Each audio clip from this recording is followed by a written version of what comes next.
In case you haven't noticed already, this is a complicated story. I think she was taking money from all sides and she was serving many masters. We've already heard a lot about Belinda Walter, an attorney who ostensibly represented the smaller local tobacco manufacturers in South Africa, and how she became a paid informant for their arch rivals, British American Tobacco. I could see the insecurity, I could see the paranoia, I could see the suspicion. We've heard about how her relationship with BAT was seemingly facilitated by the spooks at the South African State Security Agency, who also used Belinda as an informant, supposedly to help sniff out evidence of illegal activity. Were you an agent? Yes. Yes, I'm not going to lie about that. Yes, I was. We've heard how she came to turn against BAT by becoming a whistleblower, helping her romantic partner and chief investigator, Johan van Lockerenberg, in his probe into BAT. I'm one of the characters that you can't avoid if you want to tell the story. In 2014, Johan was a taxman investigating BAT's operations. In conjunction with the UK authorities, he was looking for evidence of serious crimes. BAT vehemently deny any wrongdoing. Malcolm Rees, a journalist for the South African Sunday Times, who we last heard from in episode 2, was preparing a story all about BAT's spy network. It could be a major scoop, a story with international implications. It's almost like I found myself stumbled onto like ground zero of like a national disaster, and a lot's been written about it, but actually like nobody's ever bothered to ask me. With Belinda's help, Johan and Malcolm were ready to take BAT on. Seems simple enough, right? There are seemingly goodies and baddies, a crew of protagonists all working towards the same goal. 3 crusading knights on an apparent quest to slay a dragon. But this is a real story, not a myth. And real stories are messy, and everyone has a different version of the truth. It is incredibly contested.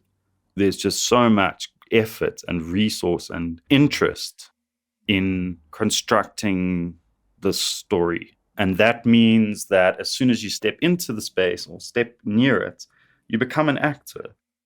And this story in particular is about to get really, really messy. You can't predict how intimate romantic relationships may end, and it does make you vulnerable.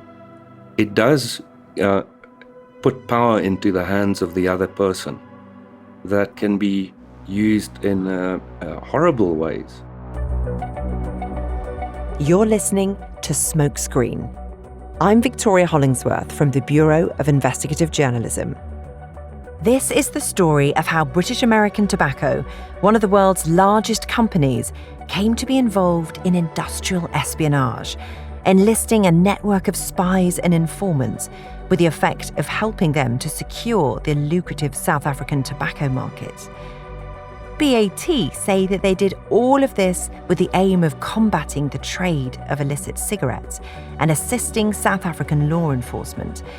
It's an explanation that we're scrutinising intently. In today's episode, we're going to find out how Belinda turned against the 3 men who had tried to help her blow the whistle on BAT's spy network, and how she then disappeared, leaving behind a trail of destruction. This is episode 4, Allegations.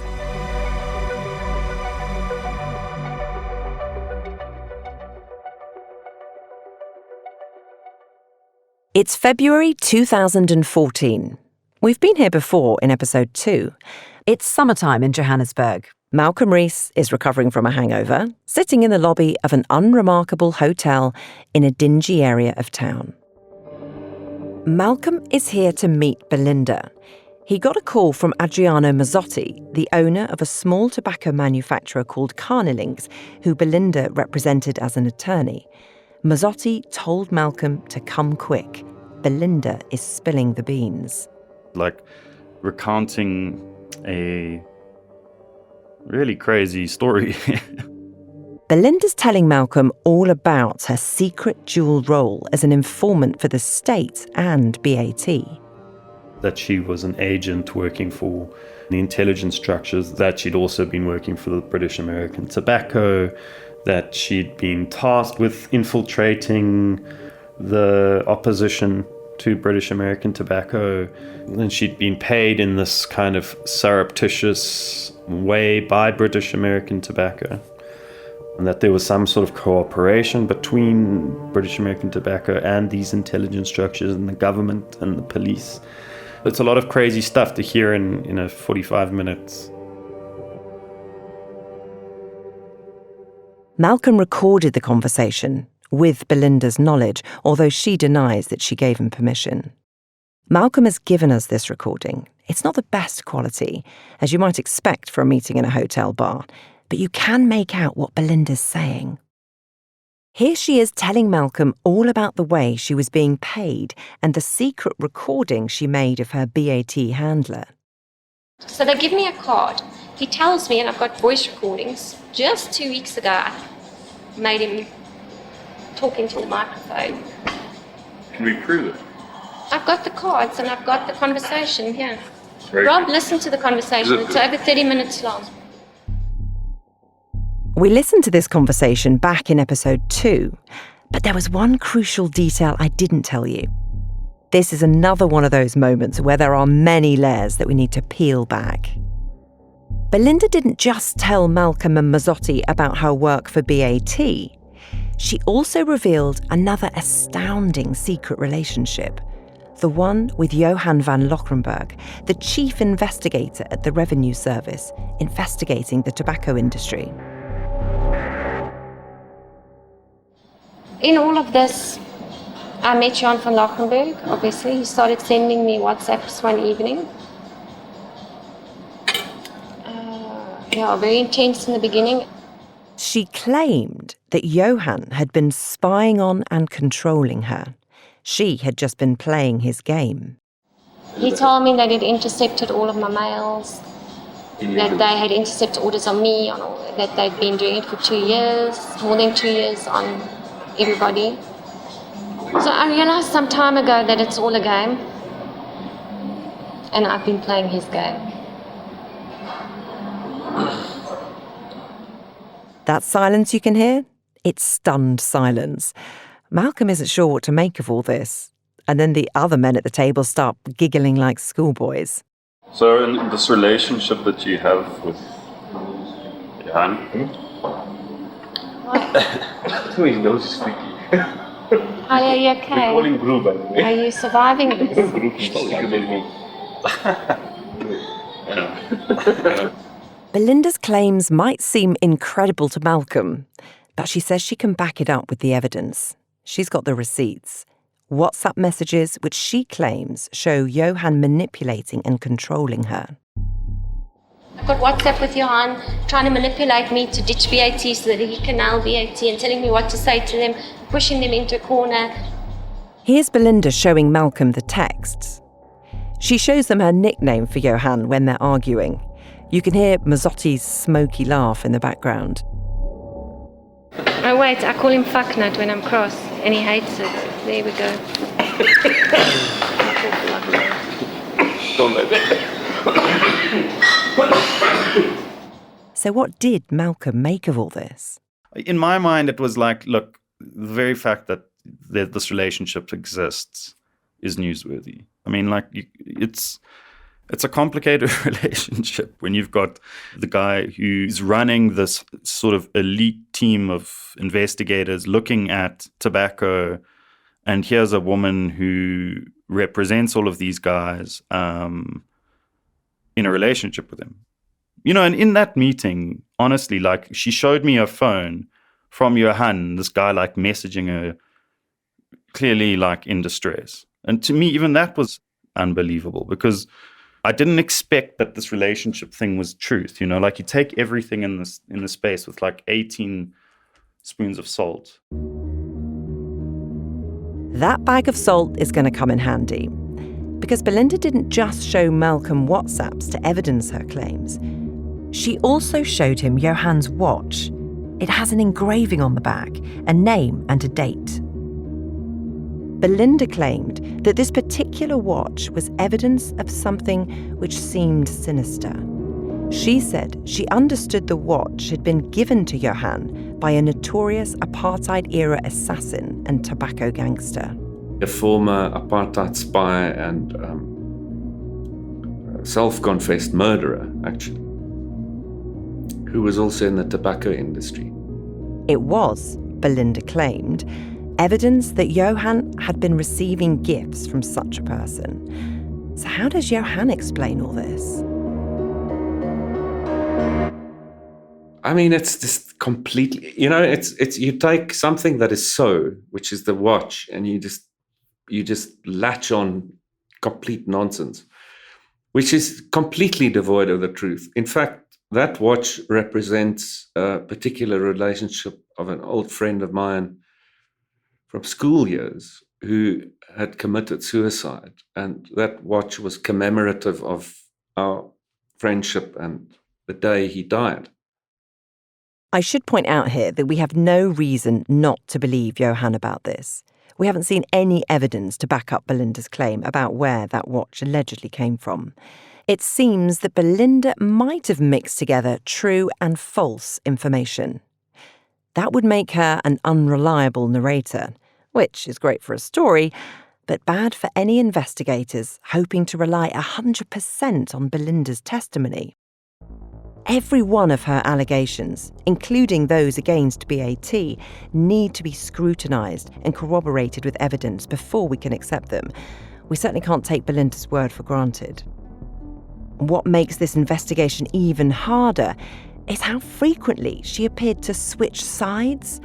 Just listen to these text messages that Belinda sent Johann on February the 2nd, 2014, the day after her meeting with Malcolm, where she had accused Johann of controlling her, taking a gift from a gangster, and being a heavy drinker. Her words are read by an actor. I love you with all my heart.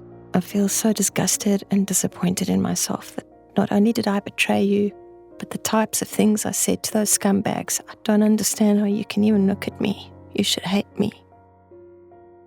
I'm committed to you, just hectically ashamed of what I did. I need to get through all the difficulties so that I can have this all behind me. It was so far already, and now I've made things so much worse. And there was more later that same evening. Making my bed. I want to sleep so that all these emotions of extreme guilt, remorse, regret, and sadness don't consume me. I still cannot fathom what possessed me to do such a horrible thing to the one person I would rather die than hurt. Belinda's feelings of remorse for trying to trash Johann seemingly wouldn't last long. Their relationship went on and off for several months, and then, according to Johann, on the 27th of May, she attempted to extort me by asking me to pay her money, reminding me that she had kept records of all our text exchanges and emails, basically saying that she'll use this if I don't pay her. Johann says that this is the moment that everything changed between him and Belinda. He says he broke things off entirely. Belinda says that she ended things. In any event, from that moment on, Belinda's allegations against Johann would grow and grow. There's just a viciousness that I think people don't realize. They don't realize that it can completely destroy the reputation of a human being if a partner who's just angry and calls him a pathological liar or an alcoholic. Every single enemy that person may have at that point in time will leap onto that and use it for their own nefarious ends. And it just opens a door that cannot ever be closed again. It's taken more than 6 years for Johann to clear his name because Belinda's allegations against him would spiral out of control. It's July 2014, 2 months after Johan van Lockenberg broke up with Belinda. And Belinda's being interviewed by the South African Revenue Service, Johan's employers, about a complaint she made against him. Johan has had access to all of my phones. I'm sure you're aware of that. He had his staff hack into my BlackBerry cloud, so, I mean, he's had all of it. I've never hidden it. It's actual disposal. The quality isn't great, everyone's a bit muffled, but fortunately for us, Belinda's complaint was written down. Now, before I tell you what was written down, there's one very important fact you need to bear in mind. Belinda withdrew this complaint in 2017 and agreed to pay Johan's legal costs. So you need to be duly sceptical of what Belinda says here. Her words are read by an actor. She refers to Johan by his initials, JVL. One of the most difficult things I'm still struggling to understand is that JVL, at all times in our relationship, told me that he knew of my historical role due to his extensive and all-encompassing interceptions of my communications, but still pursued me in a sick, sinister and covert manner. The complaint ran to more than 40 pages. The allegations were personal and pretty vicious. I don't think anybody can recall what the original claims against me were, because she was never able to prove it and they were never tested. She likened me to a paedophile, in a sense, in the way in which she said I infiltrated her. But the claim that was most harmful to Johan was that he had illegally intercepted texts, emails and phone calls from Belinda and other players in the South African tobacco scene. Here's Belinda's complaint again. During the early stages of our relationship, JVL showed me the interceptions live on his computer, as well as historical data from interceptions and how the analysis software worked. Over the course of 2014, this claim was picked up by the South African media, and Belinda took the opportunity to voice her allegations in public. He told me a lot of detail about his own capabilities, the covert units, the type of interception they were doing, the surveillance. So it includes Skype conversations, WhatsApp, BBM, SMS, voice. It can look at you through your computer's camera. This is an interview Belinda gave for a TV programme that aired in February 2015. She was speaking to a reporter at South Africa's premier current affairs TV programme, Carte Blanche. You'll notice the audio sounds a little tinny. That's because this is, as far as we know, the last surviving copy of that broadcast.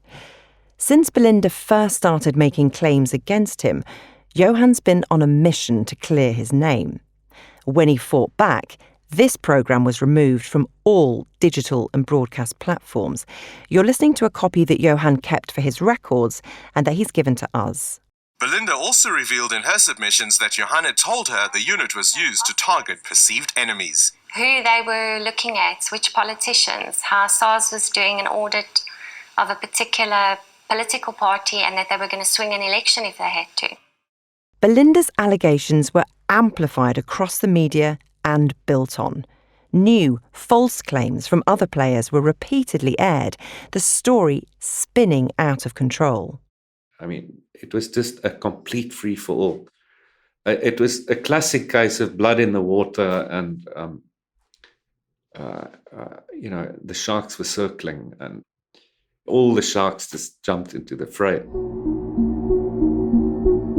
By 2015, Johan was being accused of managing an entire rogue unit at the Revenue Service. It was even claimed that he'd bugged powerful politicians and their allies, that he had abused his position as a senior executive at the Revenue Service, and the authorities took the allegations seriously, launching a slew of official inquiries. The fog of accusations completely consumed Johan. There was so much smoke that many believed there must be a fire. And so, in February 2015, Johan resigned from his role at the Revenue Service, and hundreds of other people lost or left their jobs, including Johan's bosses. Even though the central allegations weren't actually true. It's now widely accepted that the rogue unit story was a fiction, one in which Belinda's claims kept cropping up again and again. As time has passed, Johan has, by and large, been vindicated. Former SARS official Johan van Lochrenberg has welcomed a court decision to set aside a report into the so-called SARS rogue unit. That report was used to accuse a number of officials of spying on the president and running a brothel. You know, since then, it's turned out to be bogus.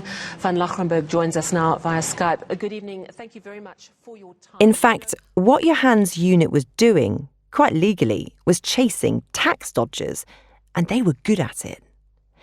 It's taken years for that truth to come to light, much too late for Johan and Project Honey Badger.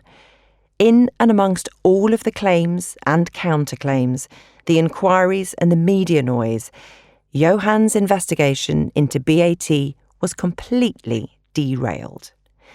The whole affair has had a profound effect on him. It changed my life forever. It's like being falsely accused of sexual harassment or rape or murder. You can be found not guilty by the highest of courts in the world. There will always be those who will remember it and will recall it and use it to hurt you. Do I regret allowing Miss Walter into my life? Absolutely. Do I regret trusting her? No, I don't. That is how I believe ordinary people go into ordinary romantic relationships with trust, which I paid a dear price for, by the way. But I accept that. I live with that. I will live with that for the rest of my life. But it's not going to define me. I was Johan before, during, and since. I remain Johan. These days, Johan is an author, and in many ways he's happier. He doesn't work such long hours. He's no longer consumed by his job. But Project Honey Badger will always be, in his view, the one that got away. It's a disgrace. I've long given up that they'll be held to account. They won't. The evidence, in my view, is completely indisputable. Completely. In response, BAT say that the Serious Fraud Office in the UK concluded there was insufficient evidence to bring any prosecutions. They deny any wrongdoing. So it seems that Johan's investigation was completely derailed. But what about Malcolm Rees, the journalist for the South African Sunday Times? What happened to his investigation? We'll be catching up with him after the break.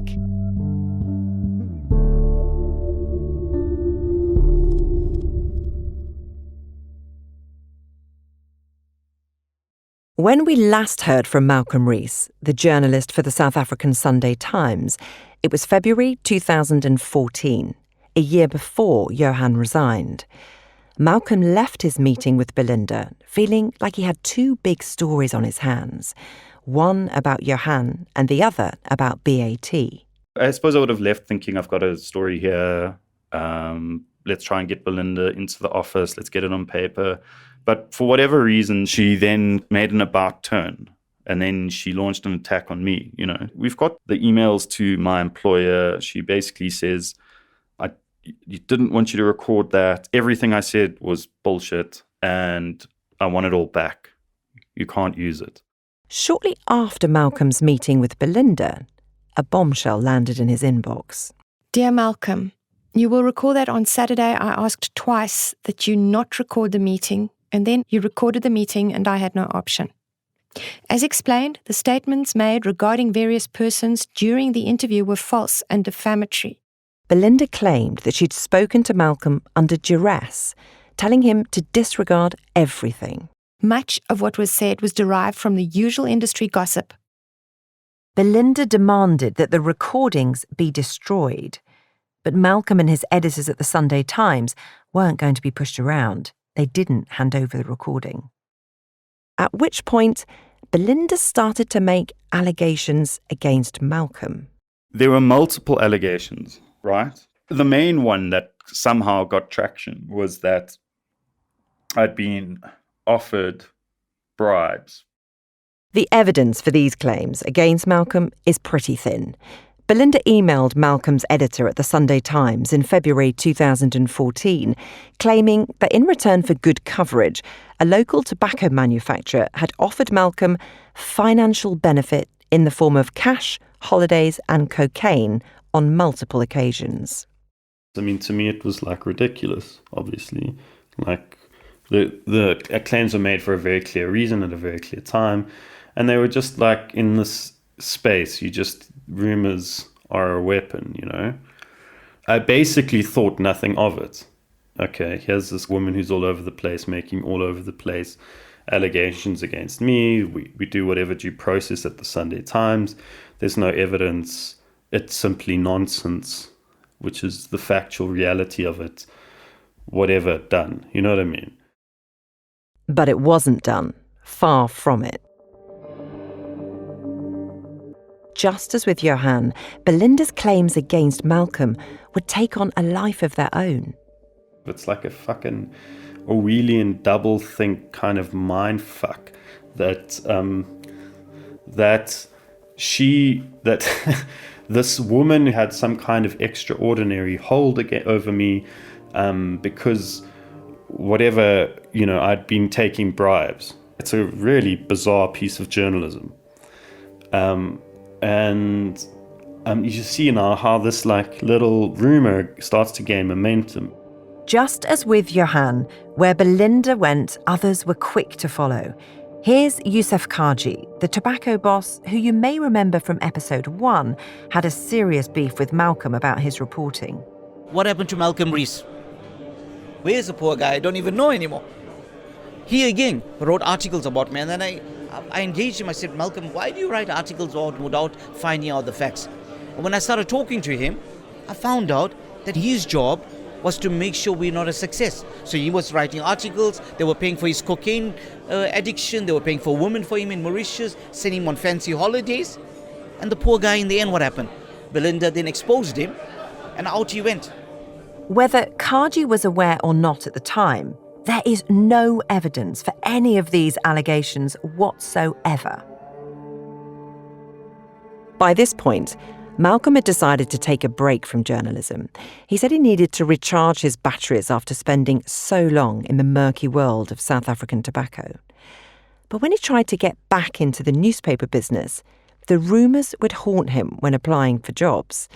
When Malcolm Googled his name, Belinda's allegations against him were there for all to see. That little allegation, the way that history, my involvement in that history was reported on, became almost like a fictional truth. As an investigations journalist, any journalist for that matter, you essentially rely on your integrity, and a rumor is enough, especially when it's such a popular one, to kind of keep you out of the game. The media in South Africa is a small world. Everyone knows everyone. So it doesn't take long for rumours about you to travel. It's hard not to feel sorry for Malcolm in all of this. And that's certainly how one senior South African journalist I spoke to feels. She asked us not to use her name. This is a really contested space, and she's concerned about the potential consequences of speaking up. There's constant accusations. There's constantly people telling you, oh, are you being paid off to do this? And I mean, I saw some incredible journalists who'd done some incredible work writing pieces on this issue just disappear. And it was a giant shame to me because they were exposing what was, you know, essentially the truth. Are you talking about Malcolm Rees? Yes, I am, yeah. So Malcolm has been helping us on this story, and I think it's interesting to hear you talk about him, how tragic it is that he was one of the casualties, then he really shouldn't have been. No, absolutely, you know, and he's a great journalist. He was one of our best financial journalists, and the fact that he's no longer writing and uncovering corruption in this country is a great loss. Belinda, of course, might have a different take on events. It's been hard to get her side of the story, because there's one final twist in this tale. By 2015, Belinda was running out of friends fast. Seemingly the only person left able to help her in her mission to expose BAT's alleged wrongdoing was Adriano Mazzotti.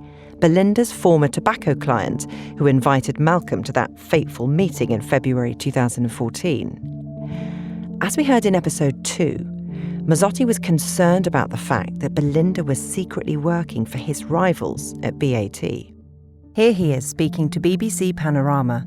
I was horrified. I was shocked. I mean, that was a serious shock for a company based in London that's worth trillions of pounds to be that interested in what we're doing on a daily basis, to actually somehow recruit our attorney on record and somehow manage to get them to spy on us. It's like out of a movie. It's like out of a novel. So he reached out to the authorities in the UK to see if they might be interested in taking a look at Belinda's allegations. We went to London and we met with the Serious Fraud Office. Belinda came along as the star witness. A draft affidavit in her name was handed over to the authorities, as well as annexes full of what seemed to be supporting evidence. But as the meeting grew closer, Belinda started to get cold feet. At the last minute, she said, "No, I'm not coming with you. I'm afraid to come with you." She just suddenly stopped cooperating with us. Belinda refused to sign the witness statement, and she refused to go to the meeting. So already when we sat with them, they seemed irritated that our star witness wasn't with us. We heard a little bit back, but it just kind of fizzled out. It's not surprising. An affidavit is supposed to be a legal testimony made under oath. But an unsigned affidavit is legally worthless. It would never stand up in court. But it's still an important document. The annexes are full of documents corroborating the fact that Belinda had been a paid informant for BAT. And the unsigned affidavit, as far as we know, seems to be the last word Belinda would ever have on her involvement in this story. In that document, it says that Belinda was always looking for an exit strategy. After her trip to London with Mazzotti, she got one. Belinda got out of the tobacco game for good. She closed down her lawyer's practice, she packed her bags and left South Africa. Having occupied the centre stage for so long, Belinda made an abrupt exit. In doing so, she left a tangled web of allegations and unanswered questions. There are just so many loose threads to tie up. And the only person who can answer them is Belinda. We need to try and track her down, to pick apart this tangled knot of truth and lies. That's coming up next time on Smokescreen. Smokescreen is a podcast from the Bureau of Investigative Journalism for Auddy, produced by Novel. It was produced and written by Tom Wright. It was researched and investigated by me, Victoria Hollingsworth, Matthew Chapman, and Malcolm Rees. Our executive producers were Max O'Brien, Myrian Jones, Rachel Oldroyd, David Medell, Owen Bennett-Jones, and James Ball. Our fact-checkers were Alice Milliken and Frankie Goodway. It was mixed and edited by Alex Portfelix.